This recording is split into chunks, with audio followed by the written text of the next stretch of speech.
It was the second week of the new school term at Ridgewood High, and the hallways were already alive with whispers about the young teacher who had arrived from the city. Miss Alina Hayes was only 26, strikingly beautiful, with a confidence in her stride that didn't match the small-town gossip that spread around her. She wore sharp blazers, elegant slacks, and glasses that framed her determined eyes. But what most didn't know was that behind that calm face, she carried a strength that few could ever imagine. Ridgewood High had a notorious group of bullies, 4 senior boys who practically ran the hallways. Their names were Brandon, Kyle, Mason, and Trevor. Their parents were wealthy business owners, donating heavily to the school, so the boys thought they could get away with anything. They strutted down the halls as if they owned them, pushing freshmen into lockers, mocking girls, and even intimidating teachers. Most teachers avoided direct conflict, worried that complaints would only backfire, but Miss Hayes wasn't built like the others. She had seen worse in her life. She had grown up under the shadow of people who thought power and money gave them rights over others. She knew the type. One afternoon, as students poured out of classrooms and the echo of chatter filled the long tiled corridor, Miss Hayes carried a stack of papers and walked toward the faculty office. The group of bullies stood waiting, leaning against lockers, smirking as she approached.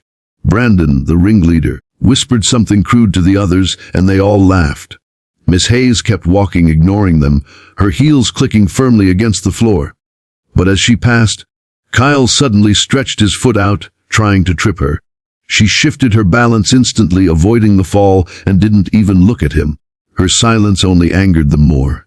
"Hey, Miss Fancy Pants," Trevor called out mockingly. "Where you off to in such a rush? Got a date with the principal?" The others snickered loudly. Miss Hayes stopped, turned her head slightly, and gave them a calm look through her glasses. "Don't you have somewhere else to be?"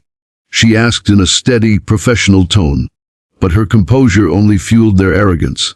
Then Brandon stepped forward, his grin spreading wider, and in an act so outrageous it made the other students in the hall gasp, he yanked at her pants near the waistline.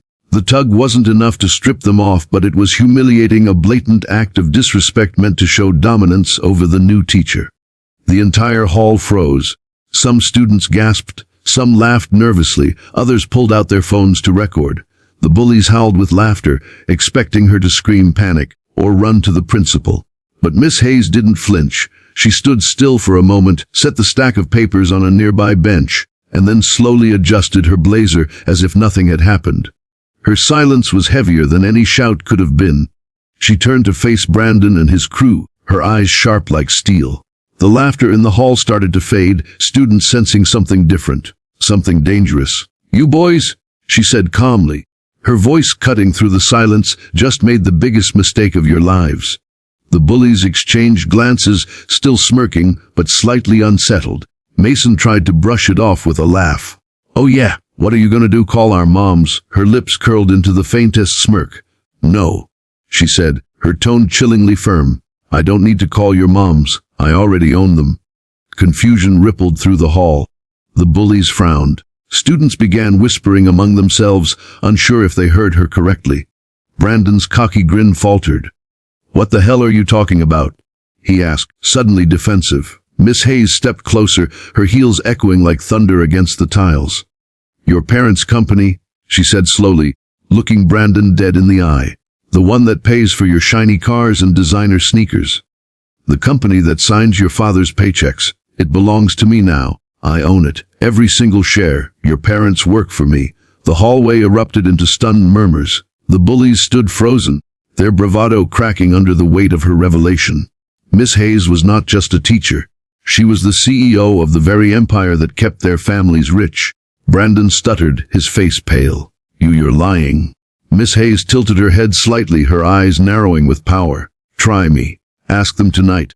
See what they say when they realize the person you tried to humiliate in this hallway signs the checks that put food on your table. And when you do, ask yourself what happens when I decide I'm tired of your little games." A silence heavier than stone filled the hallway. The bullies, who moments ago thought themselves untouchable, now looked like cornered animals. Students stared in awe at the young teacher who had just turned the entire school's hierarchy upside down. Miss Hayes picked up her stack of papers, adjusted her glasses, and walked calmly toward the faculty office without another word. Behind her, whispers spread like wildfire.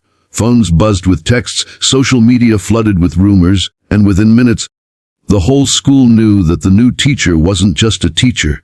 She was a powerhouse who owned the parents of the bullies who had dared to cross her.